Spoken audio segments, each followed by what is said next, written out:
Break के बाद एक बार फिर से आपका स्वागत है कंज्यूमर अड्डा में। हम बात कर रहे हैं बच्चों के हाइपरटेंशन की, और ये बातचीत इसलिए हो रही है क्योंकि लैंसेट की एक रिपोर्ट आई है जो बताती है कि 20 साल में 2000 और 2020 के बीच हाइपरटेंसिव बच्चों की संख्या डबल हो गई है वर्ल्ड लेवल पे, दुनिया के लेवल पे। तो आबादी तो डबल हुई नहीं है, फिर बच्चों की संख्या, हाइपरटेंसिव बच्चों की संख्या अगर डबल हो रही है, मोर देन प्रोपोर्शनेट बढ़ रही है, ये एक बड़ा रेड फ्लैग है जिस पर सभी लोगों को ध्यान देने की ज़रूरत है। इसी पर हम बातचीत कर रहे हैं।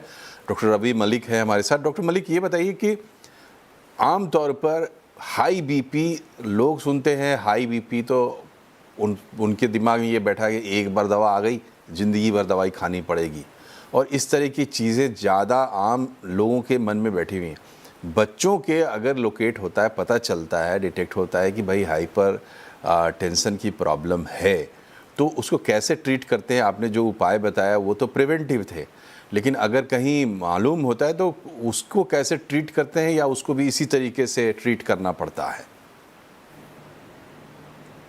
देखिए, सबसे पहले तो हम बच्चे का बीपी को डायग्नोज करते हैं कि ये वाकई हाइपरटेंशन है या ये केवल एक रीडिंग बीपी की जो है ज्यादा आ गई है। तो उसके लिए हम कंटिन्यूअस मॉनिटरिंग करके देखते हैं। अगर 3 रीडिंग्स उसकी डिफरेंट टाइम के ऊपर बीपी ज्यादा आ रहा है तो फिर हम उसको लेबल करते हैं कि हाँ, इसको हाइपरटेंशन है, तो उसका इलाज शुरू करते हैं। कई बार क्या होता है कि बच्चा डॉक्टर के पास आता है तो जिसे हम कहते हैं कि white coat high blood pressure, के डॉक्टर के पास आने के बाद टेंशन हो जाती है, बीपी बढ़ जाता है, लेकिन हमें घर पे भी देखना चाहिए, डिफरेंट सेटिंग में देखना चाहिए। तो सबसे पहले तो हमारे को डायग्नोज करना है कि हाँ, इस उम्र के हिसाब से बच्चे का जो बीपी है वो ज्यादा है और इसके ट्रीटमेंट की आवश्यकता है। अब ट्रीटमेंट 2 तरह से हम लिया जाता है। पहले तो है नॉन फार्माकोलॉजिकल और एक है फार्माकोलॉजिकल, यानी दवाई के साथ में। पेरेंट्स को मैं ये हिदायत देना चाहूंगा, अगर आपके बच्चे का बीपी सिग्निफिकेंटली बढ़ा हुआ हाइपरटेंशन है तो दवाई से बिल्कुल परहेज ना करें। पर्पस यह है कि हमारे बच्चे का बीपी नॉर्मल आना चाहिए, चाहे वो दवाई से आता है चाहे वो नॉन फार्माकोलॉजिकल वे से आता है, लेकिन बच्चे का बीपी जो है वो नॉर्मल होना बड़ा जरूरी है। आजकल बहुत अच्छी तरह तरह की दवाइयां आई हैं जिससे कि बीपी कंट्रोल हो जाता है।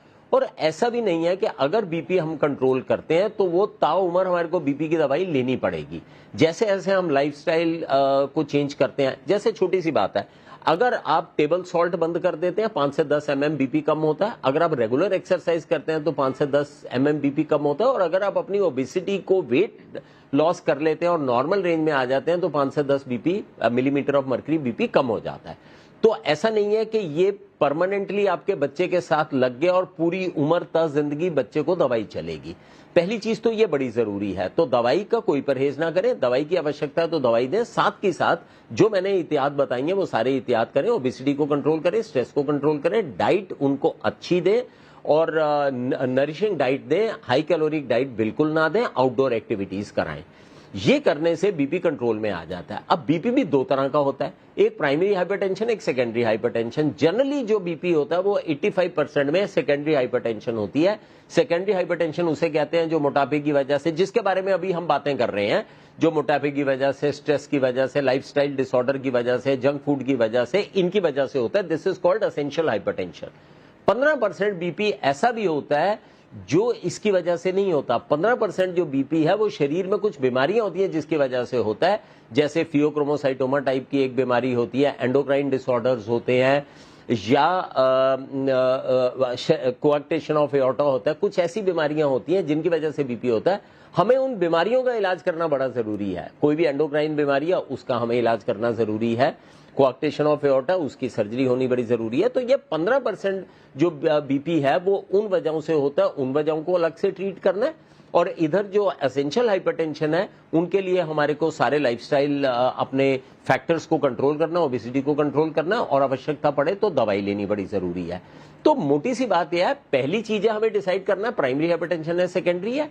सेकेंडरी है तो हमें डिसाइड करना है वाकई हाइपरटेंशन है, किस डिग्री की है, नॉन फार्माकोलॉजिकल मेडिसिन देनी है, फार्माकोलॉजिकल। नॉन फार्माकोलॉजिकल प्रिकॉशंस लेते हुए अगर हम दवाई देते हैं तो धीरे धीरे करके बीपी नॉर्मल आ जाता है, और अगर बीपी काफी समय तक नॉर्मल चलता है तो हम दवाई को बंद कर देते हैं, और ऐसे बच्चे अक्सर बहुत अच्छा करते हैं। अच्छा, आखिरी सवाल डॉक्टर साहब, बिल्कुल छोटा सा जवाब चाहेंगे, समय कम है हमारे पास, कि बहुत सारी चीज़ें बच्चों की जो होती है वो सेल्फ लिमिटिंग होती है, समय के साथ वो ठीक हो जाती हैं।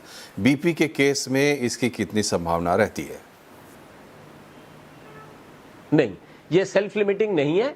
इसके लिए शिद्दत के साथ में हमें लाइफस्टाइल अपना चेंज करना पड़ेगा, और ना केवल एक बार को चेंज करना पड़ेगा, पूरे जीवन के लिए हमारे को लाइफस्टाइल चेंज करना पड़ेगा। आउटडोर एक्टिविटीज बढ़ानी पड़ेंगी, वेट को कंट्रोल करना पड़ेगा, डाइटरी हैबिट्स अपनी बेटर करनी पड़ेंगी, ना केवल अपनी, पूरी फैमिली की डाइटरी हैबिट्स बेटर करनी बड़ी जरूरी है। अक्सर देखा गया है, लोग कहते हैं कि बीपी जो है वो फैमिलीज में भी चलता है। फैमिलीज में भी चलता है, वो इसलिए भी चलता है क्योंकि फैमिलीज की, पूरी फैमिली की ही डाइटरी हैबिट जो है हर वक्त ही परांठे, कुलचे और भटूरे और ये सब चीजें चल रही होती हैं फैमिली के अंदर। तो ये, इसको सेल्फ लिमिटिंग लेके और बिल्कुल हल्के में लेना बिल्कुल ठीक नहीं है। इसके साथ में युद्ध करना पड़ेगा, इसके साथ में हम लोगों को सारी प्रिकॉशंस लेनी पड़ेंगी, तब कहीं जाके हमारा पीछा छोड़ेगी। जी, डॉक्टर साहब ने एक बड़ी अच्छी बात की, उसको मैं हाईलाइट कर देता हूँ। जैसे लोग कहते हैं कि परिवार में है ही, भाई अब ये तो है ही, लेकिन अब है ही तो क्यों है, इस पे भी तो आपको विचार करना होगा। और अगर आप विचार करेंगे तो ना सिर्फ आपको मुक्ति मिलेगी, बल्कि आपके आगे आने वाली पीढ़ियों को भी मिलेगी। और अनुसी ने जो बातें बताई खाने पीने के बारे में, वो बहुत इंपॉर्टेंट चीज़ है। अगर वो आप फॉलो करेंगे तो उसमें आपका बच्चा जाएगा ही नहीं। बहरहाल बच्चा हमारा भविष्य है, ध्यान रखिए। और ये तमाम चीज़ें हम इसलिए लाते हैं ताकि लोग अवेयर हों, और ख़ास करके अगर थोड़ा भी आप ओवरवेट जैसे सिचुएशन देख रहे हैं, जंक फूड कंजम्पशन की हैबिट देख रहे हैं, तो आपको ख़ास तौर पर ज़्यादा अवेयर होने की ज़रूरत है। डॉक्टर साहब आपका बहुत बहुत शुक्रिया, अनुसु जी आपका भी बहुत बहुत शुक्रिया हमसे जुड़ने के लिए। प्रोग्राम में फ़िलहाल इतना ही, नमस्कार।